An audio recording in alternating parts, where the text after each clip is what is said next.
देश में लगभग 16,000 गौशालाएं हैं जहां गाय की सेवा मां की तरह की जाती है। इनमें से 12,000 गौशालाएं जैन समाज संचालित करता है। देश में होने वाले कुल दान का लगभग 62% हिस्सा भगवान महावीर के यही अनुयायी दान करते हैं।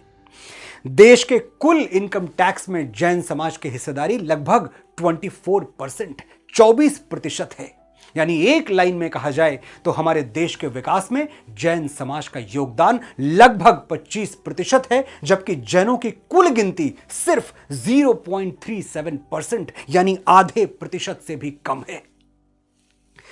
नमन है भगवान महावीर स्वामी की इन संतानों को, नमन है भगवान गोमतेश्वर बाहुबली के इन बेटे बेटियों को, जिन्होंने इतनी कम गिनती में होने के बावजूद कभी माइनॉरिटी कार्ड नहीं खेला, अपने अल्पसंख्यक होने का रोना नहीं रोया, बल्कि पूरे देश में मुस्कुराहटें बांटी।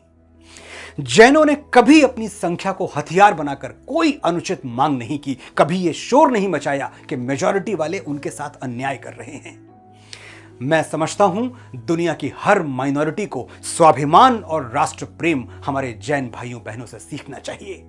देश को दोनों हाथों से दिया और बदले में मुट्ठी भर भी वापस नहीं मांगा। आने वाले दिनों में भारतवर्ष फिर से सोने की चिड़िया बना, जो कि जरूर बनेगा, तो उस चिड़िया के पंख हमारे जैन भाइयों और बहनों के आभारी रहेंगे। नमस्कार, मैं हूं मनोज मुंतशिर।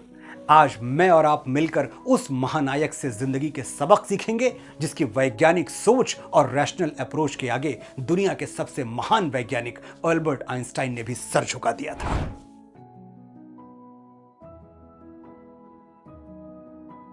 अल्बर्ट आइंस्टाइन ने कहा था, मैं नहीं जानता कि पुनर्जन्म होता है या नहीं होता, लेकिन अगर मैं धरती पर दोबारा वापस आया तो जैन समाज में जन्म लेना चाहूंगा।